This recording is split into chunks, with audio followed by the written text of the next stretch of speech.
नमस्कार, एक बार फिर से आप सभी का बहुत-बहुत स्वागत है हमारे YouTube चैनल पे। आज फिर से मैं आप सभी के लिए क्लास 12 पॉलिटिकल साइंस समकालीन विश्व राजनीति है, चैप्टर 3 है, जिसका नाम है समकालीन विश्व में अमेरिका का वर्चस्व।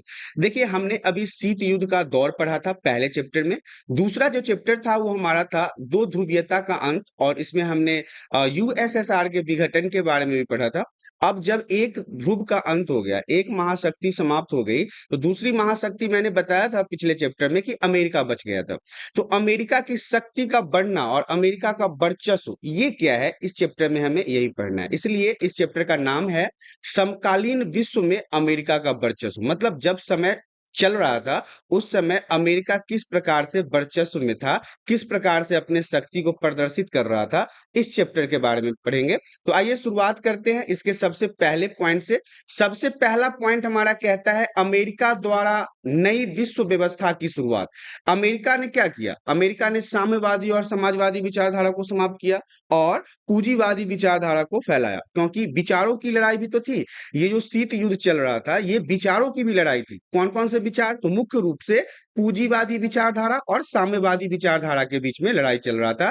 पूंजीवादी व्यवस्था किसके अंदर थी? पश्चिमी देशों के अंदर थी और पूर्वी देशों के अंदर साम्यवादी व्यवस्था थी। तो अमेरिका द्वारा जो नई विश्व की शुरुआत हुई, उसमें 1951 जो है वो महत्वपूर्ण घटना के रूप में जाना जाता है, क्योंकि इसी समय में सोवियत संघ का विघटन हुआ था। सोवियत संघ के विघटन जो था, तो शीत युद्ध का अंत का कारण भी बना। कई बार हम पढ़े हैं कि क्यूबा मिसाइल संकट जो था वो भी सोवियत संघ के विघटन का कारण था। लेकिन मुख्य रूप से आपको यहाँ पे कई सारे पॉइंटों को जानना है। जैसे सोवियत संघ का विघटन तो था ही क्यूबा मिसाइल संकट के कारण, लेकिन और भी बहुत सारे ऐसे कारण थे जिसके कारण से वहां पे अब सोवियत संघ का विघटन हो गया था। अमेरिकी वर्चस्व की स्थापना के साथ विश्व राजनीति का स्वरूप एक ध्रुवीय हो गया। जिस तरह से अमेरिका का वर्चस्व पूरी दुनिया में फैलने लगा था, इसके बाद पूरी दुनिया में एक ही पावर था, वो था अमेरिका का पावर, और वो एक ध्रुवीय हो गया। अगस्त 1990 में क्या हुआ? ईरान इराक जो था, एक देश है, उसने अपने पड़ोसी देश कुवैत पर कब्जा कर लिया। ये भी एक महत्वपूर्ण यहाँ पे हैं जो आपको समझना है कि 1990 में इराक जो था वो अपने पड़ोसी देश, मतलब कुवैत भी एक देश था, उस पर कब्जा कर लिया। संयुक्त राष्ट्र संघ ने इस विवाद के समाधान के लिए अमेरिका को इराक के विरुद्ध सैन्य बल प्रयोग करने की अनुमति दी, क्योंकि उस समय एक ही देश जो था वो सबसे मजबूत देश था, वो था अमेरिका। इसीलिए उस समय का जो संयुक्त राष्ट्र संघ था, जो यूएनओ था, उसने क्या कहा कि अमेरिका आप जाइए और इराक के चंगुल से उसको कुवैत को मुक्त करवाइए, क्योंकि इस तरह से अगर कोई एक देश दूसरे देश पर अटैक करके उसे अपने कब्जे में ले ले तो ये सही नहीं माना जाता था। इसके बाद तो फिर से लड़ाइयां शुरू हो जाती, फिर हर एक देश दूसरे देश पे कब्जा करने की कोशिश करता। इस कारण से फिर क्या किया, संयुक्त राष्ट्र संघ का यह जो था वो नाटकीय फैसला था, मतलब अचानक से सडनली लिया गया फैसला था। फिर क्या हुआ, अमेरिका के जो राष्ट्रपति थे जॉर्ज बुश, उस समय के जो अमेरिका के राष्ट्रपति जॉर्ज बुश थे, उन्होंने इस नई विश्व व्यवस्था की संज्ञा दी। उन्होंने कहा कि अब से एक नए विश्व में एक नए तरह की प्रणाली और व्यवस्था शुरुआत होगी। तो ये अमेरिका द्वारा नई व्यवस्था की शुरुआत थी। कैसे हुआ? तो कुवैत को कब्जा करने के बाद इराक पे जब संयुक्त राष्ट्र संघ ने उसे बोला कि आप अपने सैन्य बल का उपयोग करें और कैसे भी करके आप कुवैत को उसके चंगुल से छुड़ाएं, तो इसके बाद जो अमेरिका के राष्ट्रपति थे जॉर्ज बुश, उन्होंने इसे एक नई विश्व की संज्ञा दी और उन्होंने कहा कि यहां से अब एक नई विश्व व्यवस्था जो है वो शुरुआत की जाएगी। अगला पॉइंट हमारा कहता है वर्चस्व। सबसे पहले तो आप वर्चस्व के मतलब को समझ लीजिए। वर्चस्व का मतलब होता है अपने शक्ति का प्रदर्शन करना। वर्चस्व शब्द का अर्थ है सभी क्षेत्र, चाहे वो कोई सा भी हो, जैसे कि सैन्य क्षेत्र हो जाए, आर्थिक क्षेत्र हो जाए, राजनीतिक क्षेत्र हो जाए, सांस्कृतिक क्षेत्र हो जाए, या फिर अंतरराष्ट्रीय क्षेत्र हो जाए। इन सभी में एक शक्ति बन के उभरना या फिर शक्ति का केंद्र होना। तो ये उस समय कौन था? उस समय ये अमेरिका था, और अमेरिका का ही वर्चस्व जो था वो पूरे विश्व में फैला हुआ था। तो वर्चस्व के पहले, अमेरिका से पहले तो कौन था? वो यूएसएसआर भी तो था। दोनों महाशक्तियों ने अपने वर्चस्व के कारण ही तो इतना बड़ा शीत युद्ध कर दिया था, और सोवियत संघ का विघटन भी हुआ इसी कारण से। लेकिन जब सोवियत संघ टूट गया, क्यूबा मिसाइल संकट के कारण सोवियत संघ का विघटन हो गया, तो उसके बाद बस एक ही ऐसा देश था अमेरिका जो बहुत ज्यादा शक्तिशाली होकर उभरा था और अपने वर्चस्व को दिखा रहा था। अगला पॉइंट हमारा कहता है अमेरिका के वर्चस्व की शुरुआत कैसे हुई। तो अमेरिका के वर्चस्व की शुरुआत 1991 में हुई। 1991 से अमेरिका का वर्चस्व का शुरुआत हुआ। जब सोवियत संघ का विघटन हो गया उसके बाद से अमेरिका का वर्चस्व शुरू हुआ। कि हम सब पहले से जानते हैं, पहले दो महाशक्ति के रूप में सोवियत संघ और अमेरिका दोनों के सामने खड़े थे, लेकिन जब सोवियत संघ का विघटन हो गया तो वो इस शक्ति से परिदृश्य हो गया, गायब हो गया। इस स्थिति में अमेरिकी वर्चस्व सर्वव्यापी मान्य हो गया। मतलब अमेरिका का वर्चस्व पूरी दुनिया ने समझा कि अमेरिका से बड़ा शक्तिशाली देश कोई नहीं है। अन्यथा अमेरिकी वर्चस्व 1945 से ही अंतरराष्ट्रीय पटल पर विद्यमान था। ये ऐसा पहली बार नहीं हुआ था कि अमेरिका यहाँ पे पहली बार अपना वर्चस्व दिखा रहा था। वो अपना वर्चस्व दिखाने के लिए ही तो जापान के हिरोशिमा और नागासाकी में बम गिरवा दिया था। तो ये बात 1945 से ही है। मतलब दूसरे विश्व युद्ध के अंत से ही अमेरिका अपने वर्चस्व को दुनिया को दिखा रहा था। और खैर वो शक्तिशाली देश था भी, वर्चस्वशील देश था भी, क्योंकि उसका वहां पे उसकी सैन्य व्यवस्था जो थी वो मजबूत था, आर्थिक व्यवस्था था वो मजबूत था, राजनीतिक व्यवस्था था वो मजबूत था, सांस्कृतिक व्यवस्था था वो मजबूत था। हम बात करेंगे प्रथम खाड़ी युद्ध के बारे में। प्रथम खाड़ी युद्ध अर्थात फर्स्ट गल्फ वार के बारे में हमने चैप्टर 2 में भी पढ़ा था और काफी महत्वपूर्ण है। हालांकि यहाँ पे कुछ कुछ ऐसी बातें हैं कि आपके सिलेबस से इस बार कुछ चैप्टरों को काट दिया गया है, जो मेरे हिसाब से बिल्कुल सही नहीं है। क्योंकि जिस प्रकार से ये चैप्टर की कटौती हुई है, ऐसे में बच्चों को चैप्टर समझने में काफी परेशानी हो सकता है। अब ये किन नियमों के कारण ऐसे चैप्टरों को काट दिया जाता है ये तो खैर मुझे भी समझ में नहीं आ रहा, लेकिन मेरे हिसाब से आपको चैप्टर लाइन के हिसाब से पढ़ना चाहिए, 1 2 3 4 ऐसे करके। जैसे कि पहले चैप्टर को हटा दिया गया, फिर थर्ड चैप्टर को हटा दिया गया, तो ऐसे में आप आगे के चैप्टर को सही तरीके से नहीं समझ पाएंगे। तो अब हम बात करते हैं प्रथम खाड़ी युद्ध के बारे में। अमेरिका के नेतृत्व में 34 देशों ने मिलकर लगभग लगभग 6,60,000 सैनिकों की भारी भरकम फौज ने इराक के विरुद्ध जो है वो युद्ध किया। देखिए क्या हुआ था, मैंने आपको इससे पहले वाले स्लाइड में समझाया था कि क्या हुआ। अमेरिका द्वारा जो नई विश्व व्यवस्था की शुरुआत की गई, इसमें क्या हुआ कि इराक जो था वो कुवैत पर अटैक कर दिया लोभ के कारण।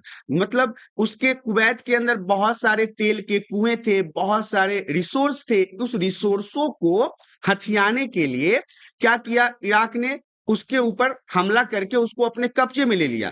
अब जब यूएनओ को यह बात पता चला तो यूएनओ ने क्या कहा, यूएनओ ने कहा अमेरिका को कहा, क्योंकि अमेरिका है उस समय सबसे वर्चस्वशील देश था, तो अमेरिका को कहा कि आप जैसे भी हो, भले ही सैनिक का ही उपयोग क्यों ना करना हो, लेकिन आप कुवैत को आजाद करवाइए, क्योंकि ये भविष्य के लिए सही नहीं होगा। इस तरह से अगर कोई देश दूसरे देश पे अटैक करके उसे अपने कब्जे में ले लेता है तो आगे चल के ये घटनाएं बार बार होती रहेगी। हर एक शक्तिशाली देश अपने से कमजोर देश पर अटैक करके उसे कब्जे में लेता रहेगा। तो यही हुआ कि अमेरिका को जब यूएनओ की बातें पता चली, अमेरिका को यूएनओ ने ऐसा कहा, तो उसने 34 देशों को संग में लिया और लगभग लगभग 6,60,000 की भारी भरकम फौज तैयार किया और फिर इराक के विरुद्ध युद्ध किया और उसे परास्त किया। इराक को फिर हराया भी गया और इसी युद्ध को हम प्रथम खाड़ी युद्ध कहते हैं, अर्थात फर्स्ट गल्फ वार कहते हैं। हालांकि मुद्दा यहां पे समाप्त नहीं हुआ था, फर्स्ट गल्फ वार के बाद सेकेंड गल्फ वार भी हुआ था। तो ये हमारा फर्स्ट गल्फ वार था। अब हम प्रथम खाड़ी युद्ध, जिसे हम ऑपरेशन डेजर्ट स्टॉर्म के नाम से जानते हैं, आपसे एग्जाम में ये भी पूछा जा सकता है कि ऑपरेशन डेजर्ट स्टॉर्म क्या है। तो इस पूरे कहानी को समझिए, इस पूरे वाक्य को समझिए कि क्या हुआ था प्रथम खाड़ी युद्ध में। 1990 के अगस्त में ईरान ने कुवैत पर हमला किया। ईरान ने क्या किया, कुवैत पे अटैक कर दिया और उसे अपने कब्जे में ले लिया। बड़ी तेजी से उस पर कब्जा भी जमा लिया, उस पर अटैक करके उसको अपने अंदर कंट्रोल में ले लिया। सभी देशों द्वारा इराक को समझाने की बहुत कोशिश की गई। जब इराक ने ऐसा काम किया तो कई सारे देशों ने उसे समझाया भी कि ये गलत है, ऐसा मत करो, लेकिन वो अपने नशे के चूर में, मतलब कहिए शक्ति के चूर में, किसी का नहीं सुना। लेकिन इराक जो है वो किसी का कोई बात मान ही नहीं रहा था।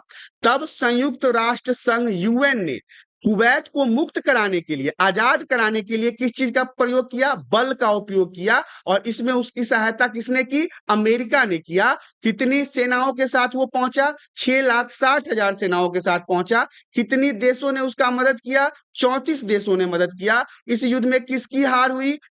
इस युद्ध में इराक की हार हुई। तो ये था ऑपरेशन डेजर्ट स्टॉर्म। इसी ऑपरेशन को हम क्या कहते हैं? ऑपरेशन डेजर्ट स्टॉर्म कहते हैं। यूएस का ये फैसला जो था वो नाटकीय फैसला था, मतलब कि बहुत ही अचानक, बहुत ही जल्दीबाजी में लिया गया था। इससे पहले यूएन ने कभी भी इस तरह के फैसले को नहीं लिया था। यूएन ने शीत युद्ध से अब तक इतना बड़ा फैसला कभी नहीं किया था। यही मैंने आपको बताया कि इससे पहले यूएन ने कभी भी इस तरह के फैसले को नहीं लिया था। जॉर्ज बुश ने इसे नई विश्व व्यवस्था की संज्ञा दी। उसने कहा, जॉर्ज बुश जो अमेरिका के उस समय के राष्ट्रपति थे, प्रेसिडेंट थे, उन्होंने कहा कि यहां से अब एक नई विश्व में एक नई व्यवस्था की शुरुआत होगी। एक अमेरिकी जनरल नॉर्मन जाकोब और सैन्य अभियान के प्रमुख थे। ये जो 6,60,000 सैनिक कुवैत को बचाने के लिए इराक पे हमला किया, उसके प्रमुख कौन थे? ये थे अमेरिकी जनरल नॉर्मन।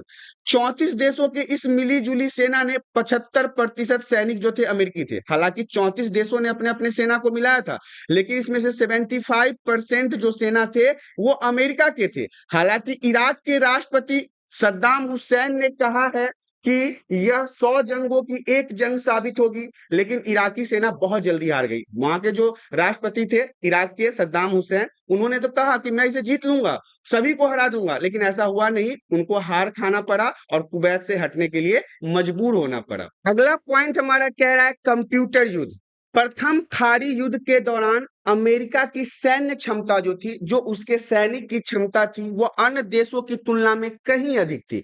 जैसा कि हमने आपको ऑपरेशन डेजर्ट स्टॉर्म के बारे में बताया, जिसमें कुवैत पे जब इराक ने अटैक किया, उसको छुड़ाने के लिए अमेरिका ने 6,60,000 सैनिकों की सहायता से 34 देशों को एकत्रित किया, मतलब इकट्ठा किया, और इसके बाद कुवैत को हरा दिया। हालांकि उस समय जो इराक के राष्ट्रपति थे उनका नाम था सद्दाम हुसैन, और उन्होंने क्या कहा? उन्होंने कहा कि हम इस युद्ध को ऐसे जीत जाएंगे जैसे 100 देशों के साथ लड़ रहे हो। हालांकि ये बात उनका सही नहीं हुआ और वो इस युद्ध को हार गए और उनको कुवैत के अंदर से हटना पड़ा, वो कुवैत को छोड़ना पड़ा। इसके बाद जो कंप्यूटर वार है, ये VVI पॉइंट रहेगा, 1 नंबर के लिए पूछा जाता है। हम खाड़ी युद्ध के दौरान अमेरिका की जो सैन्य क्षमता थी, जो वहां के मिलिट्री की जो ताकत थी, वो अन्य देशों की तुलना से कहीं अधिक थी, मतलब बहुत पावरफुल था। तभी तो मैं आपको शुरुआत से बता रहा हूं कि अमेरिका का वर्चस्व जो है वो शुरुआत से ही बहुत ज्यादा था। यूएसएसआर जब से खत्म हुआ तब से वो बहुत ज्यादा वर्चस्व में आ गया था। अमेरिका ने प्रथम खाड़ी युद्ध में स्मार्ट बमों का प्रयोग किया। ये पहली बार ऐसा हुआ था कि अमेरिका ने किसी देश के साथ युद्ध करने के लिए स्मार्ट बमों का उपयोग किया, स्मार्ट बम जैसी चीजों का उपयोग किया। इसके चलते कुछ पर्यवेक्षकों ने, मतलब कुछ उस समय के जानकारों ने इसे कंप्यूटर युद्ध की संज्ञा दी, मतलब इसे कंप्यूटर युद्ध का नाम दिया। इस युद्ध को टेलीविजन पर लाइव चलाया जा रहा था। अब देखिए, जब कुवैत पे अटैक हुआ तो उसके बाद उसे लाइव चलाया जा रहा था, और इसे हम वीडियो गेम वार भी कहते हैं। पॉइंट हमारा कहता है जॉर्ज बुश के बाद कौन राष्ट्रपति बने। जॉर्ज बुश के समय में तो ऑपरेशन डेजर्ट स्टॉर्म हो गया, और जॉर्ज बुश ने ही यूएनओ के कहने पे ये 6,60,000 सैनिकों के साथ हमला किया, कुवैत को आजाद करवाया। इसके बाद 34 देशों का संगठन तैयार किया, उसके जो जनरल थे वो उनका प्रमुख बनाया। लेकिन अब जॉर्ज बुश के जब समय समाप्ति हो गई राष्ट्रपति के बाद, तो उसके बाद राष्ट्रपति किसे बनाया गया? तो प्रथम खाड़ी युद्ध के बाद 1992 में, 1992 में, 1991 में क्या हुआ? सोवियत संघ का विघटन हो गया, अमेरिका के राष्ट्रपति चुनाव हुए, मतलब वहां पे फिर से एक बार चुनाव किया गया और बिल क्लिंटन जो है वहां के नए राष्ट्रपति बने। आपसे अगर प्रश्न पूछा जाए कि जॉर्ज बुश के बाद अमेरिका के राष्ट्रपति कौन बने, तो आप बताएंगे बिल क्लिंटन बने। अमेरिकी राष्ट्रपति बिल क्लिंटन लगातार 2 कार्यकालों, मतलब 2 कार्यकाल, मतलब आपको पता है कि जैसे हमारे भारत में अगर बात कर लें प्रधानमंत्री की, तो ये कई कार्यकाल से हमारे देश के प्रधानमंत्री हैं। ऐसे ही अमेरिका के जो राष्ट्रपति जॉर्ज बुश के बाद बनाया गया, उनका नाम था बिल क्लिंटन। और बिल क्लिंटन को लगभग नहीं, आप ऐसे कह सकते हैं कि 2 कार्यकाल तक, मतलब पहली बार बने और इसके बाद फिर से बिल क्लिंटन को ही वहां का प्रेसिडेंट बनाया गया। जनवरी 1993 से लेके 2001 तक राष्ट्रपति पद पे वो आसीन रहे। कौन? Bill Clinton. इन्होंने अमेरिका को घरेलू रूप से बहुत मजबूत किया, अपने आर्थिक स्थिति को मजबूत किया, अपने व्यापार को मजबूत किया, अपने यहाँ के रोजगार को मजबूत किया, टेक्नोलॉजी को मजबूत किया और लोकतंत्र को बढ़ावा दिया। डेमोक्रेसी के बिल्कुल सपोर्ट में थे, मतलब लोकतंत्र को बढ़ाना चाहते थे। जलवायु परिवर्तन तथा विश्व व्यापार जैसे नरम मुद्दों पर भी ध्यान दिया। जिस प्रकार से हमारे जलवायु में परिवर्तन हो रहा है, जिस प्रकार से गर्मी बढ़ रही है, पर्यावरण में प्रदूषण बढ़ रहा है, इसके अलावा जो और विश्व व्यापार था, मतलब एक देश से दूसरे देश में जाने के लिए उसको बदलने के लिए वो उन्होंने कोशिश किया कि कैसे हम एक देश से दूसरे देश को व्यापार मुक्त कर दे। मतलब जो टैक्स लगता था बॉर्डर पे एक देश से दूसरे देश में, एक राज्य से दूसरे राज्य में, उसको मुक्त करने के लिए बिल क्लिंटन ने कई सारे प्रयास को किया है। पॉइंट हमारा कहता है अमेरिकी दूतावास पर हमला। अमेरिकी दूतावास, दूतावास क्या होता है? एक देश का दूसरे देश में जो कार्यालय होता है, जो ऑफिसेज होते हैं, उसे हम दूतावास कहते हैं। जैसे कि अब भारत का दूतावास दुबई में है, चाइना में है, जापान में है, अमेरिका में है, इटली में है, फ्रांस में, मतलब लगभग लगभग हर एक देश में दूतावास है। दूतावास का मतलब होता है कि हमारे यहाँ के आदमी वहां बैठते हैं और वहां जो हमारे नागरिक रहते हैं उनको देख रेख करना, उनका सही तरीके से ख्याल रखना, ये दूतावास का काम होता है। तो अमेरिका दूतावास पर हमला हुआ। कहाँ? केन्या, नरौनी जगह में अमेरिका का दूतावास बना हुआ था, वहां पे हमला हुआ। और इसे एवं इसको क्या होता है, जो तंजानिया में बने जो अमेरिका का दूतावास था उस पर भी हमला हुआ। दो जगह पर अमेरिका के दूतावास पर हमला हुआ, एक तो केन्या में और एक तंजानिया में।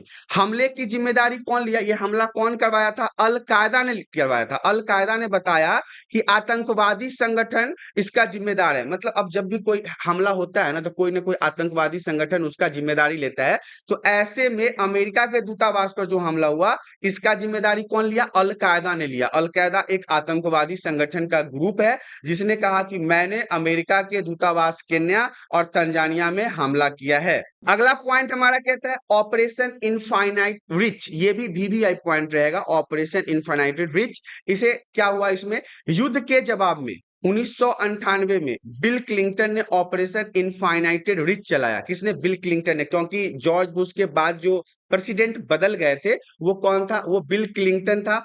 ऑपरेशन में उन्होंने सूडान और अफगानिस्तान के आतंकवादी ठिकाने पर क्रूज मिसाइल से हमला किया। मतलब कि ये ऑपरेशन जो था, ये ऑपरेशन नहीं, एक प्रकार से हमला आप कहिए, जिसमें क्रूज मिसाइल से जितने भी आतंकवादी संगठन थे, क्योंकि इन्हीं संगठनों ने, आतंकवादी संगठनों ने तंजानिया और केन्या के दूतावास पे हमला किया, जिससे अमेरिका को काफी नुकसान हो गया। और अमेरिका वर्चस्व का मतलब उस समय आदमी था, मतलब ताकतवर आदमी था। और किसी ताकतवर आदमी को आप मार्केट में एक झापड़ मार दो तो उसके ईमान पे लग जाएगा, फिर उसके खिलाफ वो बहुत सारी चीजें कर सकता है। तो ऐसा ही कुछ हुआ कि अमेरिका इतना शक्तिशाली देश के ऊपर हमला हो रहा है, तो इसके बदले में उसने क्या किया? ऑपरेशन इनफाइनाइटेड रिच चला दिया और अफगानिस्तान और सूडान के अंदर जितने भी आतंकवादी संगठन थे, जितने भी आतंकवादी छुपे हुए थे, उन पर मिसाइलों से ताबड़तोड़ हमला करना शुरू किया।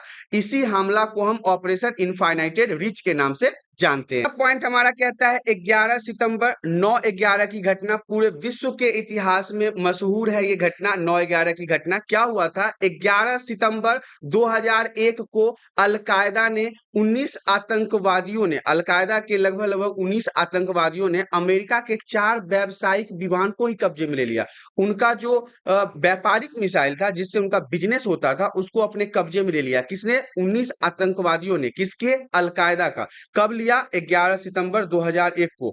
अपहरणकर्ता ने इन विमानों को अमेरिका की महत्वपूर्ण इमारतों के सीध में उड़ा कर ले गए, जो अमेरिका के उस समय के बड़े ही फेमस बिल्डिंग थे, बड़े ही अच्छे, उस समय अमेरिका के जो खास तौर पे बहुत ही नामी बिल्डिंग थे, उनके पास ले गया।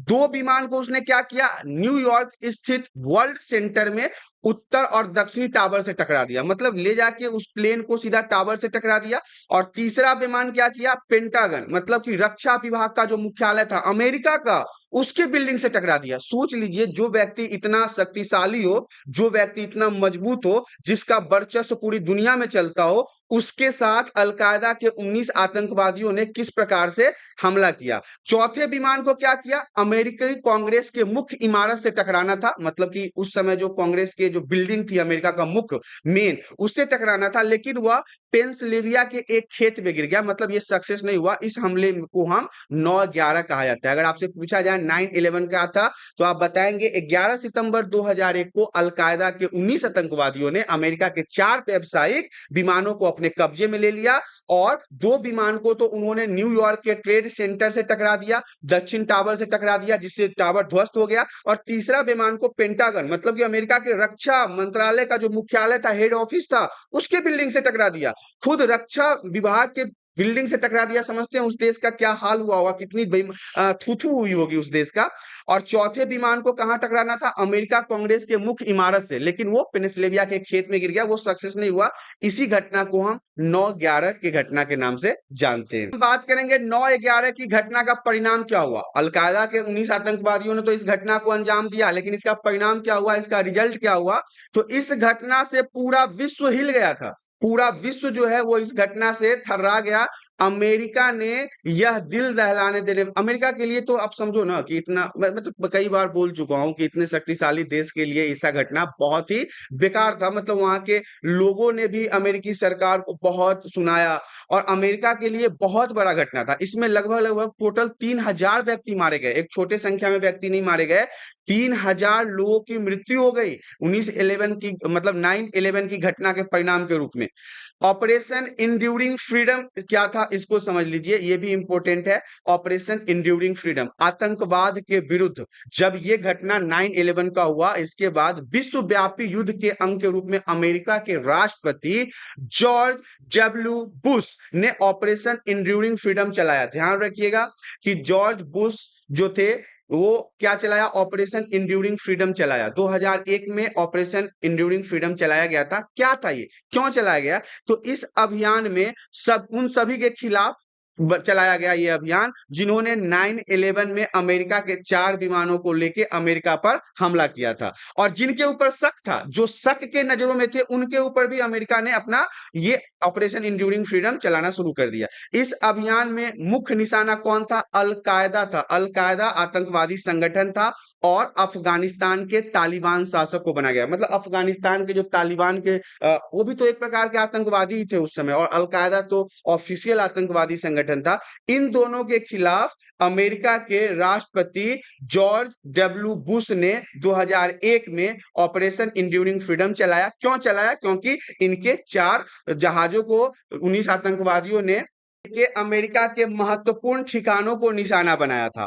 ऑपरेशन इंड्यूरिंग फ्रीडम का यह परिणाम निकला कि तालिबान की समाप्ति ही हो गई। मतलब अमेरिका इतने गुस्से में अपना ऑपरेशन चलाया कि तालिबान को पूरा समाप्त कर दिया और अल-कायदा को कमजोर कर दिया। मतलब बहुत ज्यादा, मैंने आपको पहले वाले स्लाइड में बताया था ना, क्रूज मिसाइल से अटैक किया गया। अमेरिका जो था वो क्रूज मिसाइल से इस ऑपरेशन का अंजाम दिया था। अब हम बात करेंगे 9/11 में अमेरिका द्वारा बनाए गए बंदी। अब जो ऑपरेशन चला इसमें बहुत सारे आतंकवादियों को बंदी बनाया गया, या फिर जिनके ऊपर शक था उनको भी बंदी बनाया गया। अमेरिका सेना ने पूरे विश्व में गिरफ्तारियां की, क्योंकि उसे रोक कौन सकता था? वो तो जहां चाहे वहां गिरफ्तारी कर सकता था। पूरे देश में एक महाशक्ति के रूप में था, उसे कोई अपने देश में आने से रोक नहीं सकता था। तो अमेरिका को जहां जहां लगा कि उसके आतंकवादी छुपे हुए हैं, या फिर उसके ये 9/11 में जिस जिस पे शक था, सबको गिरफ्तार किया। अक्सर जितने भी गिरफ्तार लोग थे उनके बारे में उनकी सरकार को जानकारियां भी नहीं दी, उनके देश से उठा लिया गया, लेकिन सरकार को जानकारियां नहीं दी गई, क्योंकि ये अमेरिका का वर्चस्व था। गिरफ्तार लोगों को अलग अलग देशों में भेज दिया गया, एक जगह पे रखा भी नहीं गया, उन्हें खुफिया जेल खानों में रखा गया। क्यूबा के निकट अमेरिका नौसेना का एक ठिकाना ग्वांतानामो में कुछ बंदियों को रखा गया। मतलब अलग अलग जगहों पे इन्हें छुपा के रखा गया।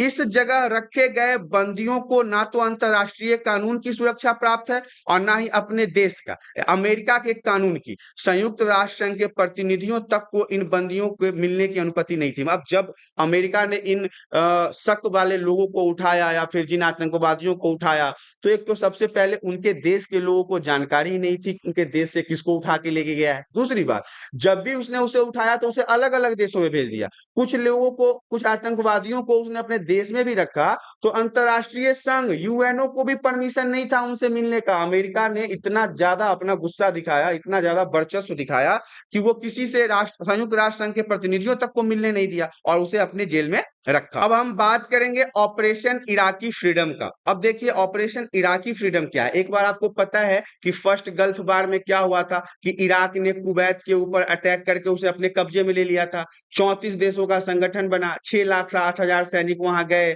इराक के साथ युद्ध किया। इराक के उस समय प्रेसिडेंट सद्दाम हुसैन था। सद्दाम हुसैन ने कहा, उस समय अमेरिका को ये करने के लिए किसने कहा था? यूएनओ ने कहा था। अब क्या हुआ, अमेरिका का मन इतना बढ़ गया कि 19 मार्च 2003 में अमेरिका ने संयुक्त राष्ट्र संघ से अनुमति वगैरह लिए ही अमेरिका इराक पे हमला कर दिया। मतलब इसे किसी से अनुमति ही नहीं लिया, न संयुक्त राष्ट्र संघ से लिया, न किसी अन्य देशों के साथ अपना विचार किया, डायरेक्ट क्या किया, इराक पे हमला कर दिया। जिसे हम क्या कहते हैं, ऑपरेशन इराकी फ्रीडम कहते हैं। दिखावे के लिए अमेरिका ने कहा कि इराक खतरनाक हथियार बना रहा था, लेकिन बाद में पता चला कि इराक के पास कोई हथियार है ही नहीं। अब अमेरिका ने हमला तो किया, अब हमला करने के पीछे उद्देश्य क्या था? उसे उद्देश्य अपना पर्सनल खुन्नस निकालना था, लेकिन अब पूरे देश के सामने, पूरे विश्व के सामने उसे सफाई तो देना पड़ता। तो उसने कहा भाई इराक बहुत खतरनाक हथियार बना रहा है, इसलिए उसको रोकने के लिए उस पर हमला किया गया। लेकिन जब वहां पे सर्च ऑपरेशन हुआ तो ऐसा कोई हथियार मिला नहीं।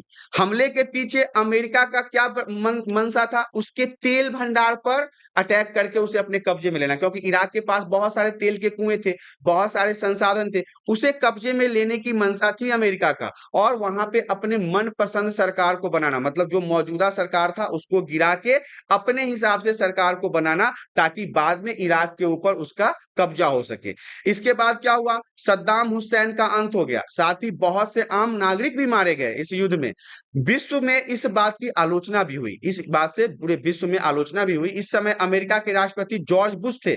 ऑपरेशन इराकी फ्रीडम को सैन्य और राजनीतिक धरातल पर असफल माना गया, क्योंकि इसमें 3,000 अमेरिकी सैनिक और बड़ी संख्या में इराकी सैनिक, लगभग 50,000 निर्दोष नागरिक भी मारे गए, इसीलिए इसे असफल बताया गया। देखिए कोई भी युद्ध होता है तो उसमें फूल नहीं बरसते हैं, न माला पहनाया जाता है, वहां पे इंसानों का ही खून होता है और खासकर निर्दोष लोग बहुत ज्यादा मारे जाते हैं।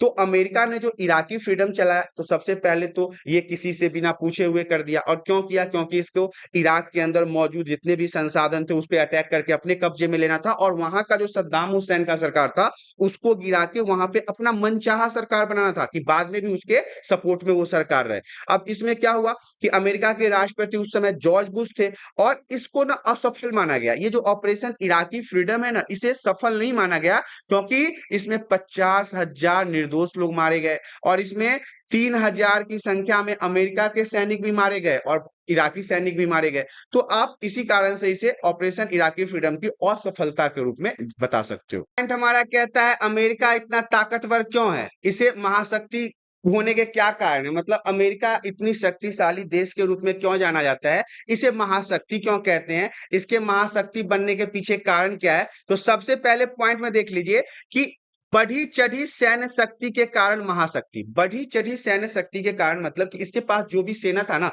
उसके पास अपडेटेड वेपन थे, हथियार थे, गोला था, बारूद था। इस कारण से इसकी सैन्य शक्ति जो थी वो बहुत ज्यादा थी। दूसरा है सैन्य प्रौद्योगिकी। प्रौद्योगिकी का मतलब होता है टेक्नोलॉजी।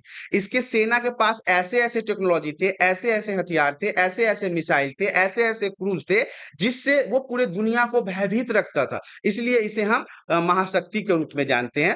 दुनिया के 12 ताकतवर देशों का अकेला अमेरिका की रक्षा बजट पर सबसे ज्यादा पैसा खर्च करता था। दुनिया के जो 12 अलग अलग देश थे, वो जितना अपना रक्षा बजट पे पैसा खर्च करता था, वो सब मिला के अमेरिका सिर्फ अकेला अपने देश पे खर्चा करता था। जैसे कि एग्जाम्पल के लिए समझ लीजिए, कोई 20 व्यक्ति एक घर में रहता है, और 20 व्यक्ति जितना कमा के अपने घर में खर्चा करता है, उतना कोई एक व्यक्ति कमा के अपने घर में खर्चा करता है।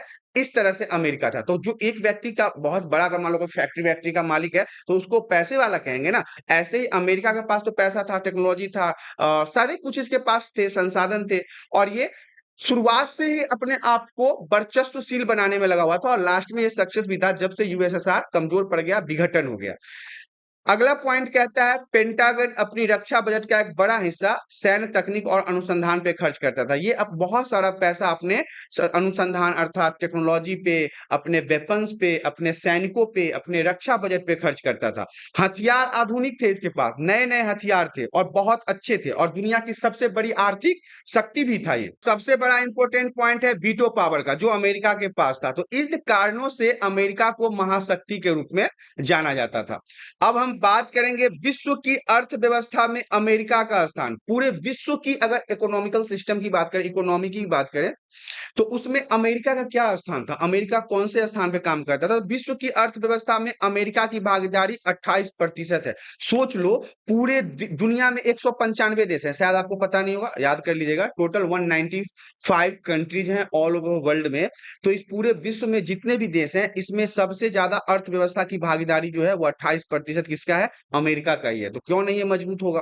हर क्षेत्र में अमेरिका कोई ना कोई कंपनी, अग्रणी 3 कंपनियों में से एक है। अमेरिका का ही कंपनी आज की दुनिया में सबसे बड़ी कंपनी है। आप फेसबुक, इंस्टाग्राम, यूट्यूब, व्हाट्सएप जितने भी कंपनी देख रहे हो, ये सब कहाँ का है? अमेरिका का ही है। और अमेरिका के देशों में इन लोगों का यूज कम होता है, हम भारत के लोग इसका बहुत ज्यादा यूज करते हैं। हमारे भारत का पैसा उनके देश में जाता है। तो वो ऐसे ऐसी चीजें बना के रखा है ना, जो बाहर के देशों में हम जैसे देश, गरीब देश खूब यूज करते हैं और अपना पैसा उनको देते हैं, और वो और बैठे बैठे ज्यादा शक्तिशाली होता जा रहा है। प्रमुख आर्थिक अंतरराष्ट्रीय संस्थान जैसे आईएमई, विश्व बैंक, विश्व व्यापार संगठन, अमेरिका का दबदबा है। मैंने आपको बताया था जब दो महाशक्ति का विघटन हो गया था, तो पूरे जितने भी अंतरराष्ट्रीय लेवल के संगठन थे, उन सभी पर किसका दबदबा हो गया था? अमेरिका का दबदबा हो गया था। इसके अलावा विश्वव्यापी वेब, WWW, ये तो याद होगा, आपको पता होगा कि जो भी हमारे यहाँ वेबसाइट्स होते हैं, जितने भी टेक्नोलॉजी का या इंटरनेट पर अमेरिका का प्रभुत्व है। एमबीए की डिग्री भी अमेरिका का जितना वैल्यू होता है वो और किसी दुनिया देश के नहीं होते हैं। तो कहीं ना कहीं ये सारी चीजें जो हैं वो उसके अर्थव्यवस्था को मजबूत ही तो बना रहा है। अर्थव्यवस्था मजबूत कैसे होता है? पैसे से अर्थव्यवस्था मजबूत होता है। अब हम मान लो हम फेसबुक की बात कर ले, तो फेसबुक की कंपनी कहाँ है? यूएस में है। वो टैक्स किसको दे रहा है? यूएस को दे रहा है। और यूज करने वाले कहाँ के हैं? इंडिया के। तो हमारे यहाँ का पैसा कहाँ जा रहा है? यूएस में जा रहा है। तो पैसा जब जा ही रहा है तो अर्थव्यवस्था मजबूत नहीं होगा? होगा ही। पॉइंट हमारा कह रहा है अमेरिकी वर्चस्व की राह में 3 सबसे बड़े अवरोध। अमेरिका का जो वर्चस्व था, अमेरिका को जो अपना शक्ति प्रदर्शन करना था, इसमें उसको 3 रोकने वाले अवरोध कौन कौन से थे? तो अमेरिकी वर्चस्व को लगाम लगाने के लिए 3 महत्वपूर्ण भूमिका निभाने वाले, पहला था अमेरिका की संस्थागत बनावट। वहां की जो अमेरिका का जो बनावट है संस्था का, वो इसके रास्ते में सबसे बड़े अवरोध थे। जैसे कि सरकार के 3 अंग, जैसे हमारे भारत में भी सरकार के 3 अंग होते हैं, कार्यपालिका, विधायिका और न्यायपालिका। यहाँ पे भी था व्यवस्थापिका, कार्यपालिका और न्यायपालिका। क्या करते हैं? एक दूसरे पे अपना नियंत्रण रखते हैं। जैसे हमारे भारत की ही कार्यपालिका, विधायिका और न्यायपालिका की बात करें, तो कहीं ना कहीं ये एक दूसरे को कंट्रोल करने में मदद करते हैं। ऐसे ही अमेरिका के अंदर भी व्यवस्थापिका, कार्यपालिका और न्यायपालिका, ये सरकार के 3 प्रमुख अंग हैं, जो एक दूसरे को बैलेंस करके रखते हैं और स्वतंत्रता पूर्वक कार्य भी करते हैं। तो ये अमेरिका की संस्थागत बनावट पहले नंबर पे आता है। दूसरा है अमेरिका समाज की उन्मुक्त प्रकृति। अमेरिकी समाज की प्रकृति उन्मुक्त है। यह अमेरिका के विदेशी सैन्य अभियानों पर अंकुश रखने में बड़ी भूमिका निभाती है। अमेरिका अगर चाहे कि फटाफट किसी देश पे अटैक कर दे, अपने सेना को उसके ऊपर लगा दे, तो ये सब नहीं हो सकता। वहां पे वो उनके ऊपर अंकुश लगा के रखते हैं। तीसरा पॉइंट है नाटो का। नाटो की अगर हम बात करें, तो नाटो इन देशों में बाजार मूलक अर्थव्यवस्था चलाती है। नाटो के बारे में हमने पहले भी बात किया था, ये अमेरिका के द्वारा बनाया गया था। नाटो में जितने भी देश शामिल है, वो अमेरिका वर्चस्व पर अंकुश लगा सकता है, क्योंकि अमेरिका अकेला वहां पे वर्चस्व नहीं दिखा सकता। क्योंकि फिलहाल जो नाटो के अंदर और जितने भी देश हैं, वो अमेरिका के ऊपर अंकुश लगाने का काम कर सकते हैं। इस संगठन का नाम नाटो है, जिसे हम उत्तर अटलांटिक ट्रीटी ऑर्गेनाइजेशन के नाम से भी जानते हैं। ये भी 1 नंबर के लिए महत्वपूर्ण है। आपसे नाटो का फुल फॉर्म पूछा जाए तो आप बताएंगे उत्तर अटलांटिक ट्रीटी ऑर्गेनाइजेशन। पॉइंट हमारा कहता है अमेरिका वर्चस्व से बचने के उपाय। अमेरिकी जो वर्चस्व था, इससे बचने के क्या उपाय हैं? तो पहला तो है बैंड वैगन नीति। इसका मतलब है वर्चस्व जनित अवसरों का लाभ उठाते हुए विकास करना, जिसमें भारत, चीन, रूस साथ हो जाएं तो अमेरिकी वर्चस्व से बचा जा सकता है, मतलब अमेरिका के वर्चस्व को कम किया जा सकता है। इसके लिए किन किन देशों को साथ आना पड़ेगा? तो सबसे पहले भारत को, चीन को और रूस को। लेकिन अमेरिका नहीं चाहता कि भारत, चीन और रूस जो है वो एक साथ आए। और तो क्योंकि भारत और चीन के बीच तो ऐसे ही कांटों का टक्कर चलता रहता है। हाँ, भारत के साथ रूस की दोस्ती है और रूस का चीन के साथ दोस्ती है, तो इस कारण से अमेरिका के वर्चस्व को थोड़ा कम किया जा सकता है। कोई देश अपने आप को अमेरिकी नजर से छुपा ले, मतलब अमेरिका से दूरी बना ले, अमेरिका से रिश्ते खत्म कर ले। यदि संस्थाएं जो बहुत सारी है, जिसमें एनजीओ है, जो सामाजिक आंदोलन, मीडिया, जनता, बुद्धिजीवी, कलाकार, लेखक सभी मिलकर अमेरिकी वर्चस्व का प्रतिरोध करे, मतलब जो बड़े बड़े संस्था हैं, जो बड़े बड़े संगठन हैं, जो बड़े बड़े एनजीओ हैं, जो बड़े बड़े एक्टर हैं, फेमस इन्फ्लुएंसर हैं, ये अगर अमेरिका के इस वर्चस्व का विरोध करे तो शायद अमेरिका के वर्चस्व को कुछ हद तक कम किया जा सकता है।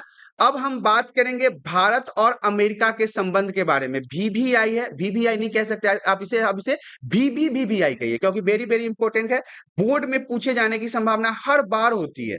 तो भारत और अमेरिका के बीच जो संबंध है उसके बारे में बात कर लेते हैं। शीत युद्ध की समाप्ति 1991 के बाद क्या हुआ? भारत द्वारा उदारीकरण एवं वैश्वीकरण की नीति अपनाने के कारण महत्वपूर्ण हो गया था। भारत क्या किया? उदारीकरण और वैश्वीकरण की नीति अपनाया।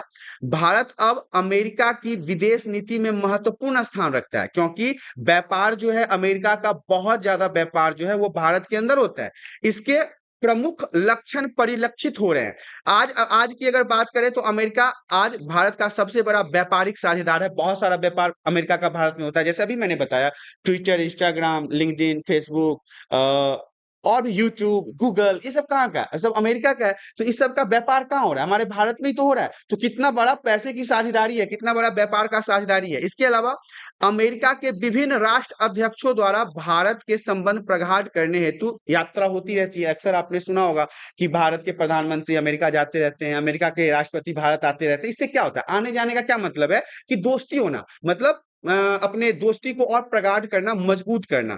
अमेरिका में बसे अनिवासी भारतीय, खासकर सिलिकन वैली में प्रभाव। सिलिकन वैली में भारत के बहुत सारे लोग बसते हैं, जिसमें गुजरात, महाराष्ट्र, तमिलनाडु, यहाँ के काफी सारे लोग हैं जहाँ पे उनको अमेरिका के द्वारा सुरक्षा प्राप्त है। अगला पॉइंट कहता है सामरिक महत्व में भारत अमेरिकी असैन्य परमाणु समझौते का संपन्न होना। देखिए, भारत और अमेरिका के बीच में परमाणु समझौते भी हो रखे हैं जो इनके संबंधों को मजबूत करते हैं।